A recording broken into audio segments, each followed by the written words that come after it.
Então, mas eu dizer hoje, miro mais agora, é uma responsabilidade.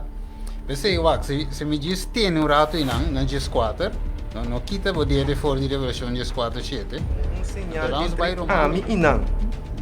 Para não por saco, ami da Senhor, quem está santificando. Correto. Que me é sábado que era para ir não como um sinal.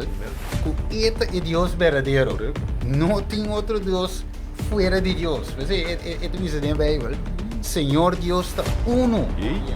Mire, ave Deus está sendo chamado back dani. Para a gente volver back no Deus verdadeiro. E logicamente, não por rechazar o sábado, você está parte de Deus. Tem medo nisso. Agora como tu vai percorrer aí, também na minha mente, que deficiência nós temos de ter essa mensagem do Senhor.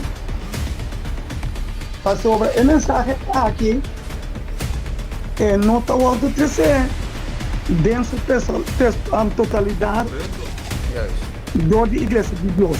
Porque esta é a nossa responsabilidade. Correto. Então, você manter-se hoje, é responsabilidade da igreja, é responsabilidade do pastor, que nós precisamos predicar a mensagem de três ângulos. Correto. Então, você não pode dizer, botar toda som. Ou seja, a mensagem não está dica a igreja adventista. Não. A mensagem de Deus que foi chelo. Também me aduna não me sábado não como um sinal entre ami e não.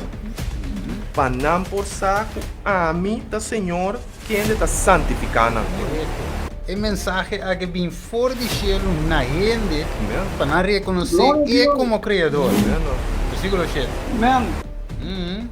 E ela visa na voz alto, teme Deus e dune glória. Ok. Para sobre a hora de seu juízo a chega.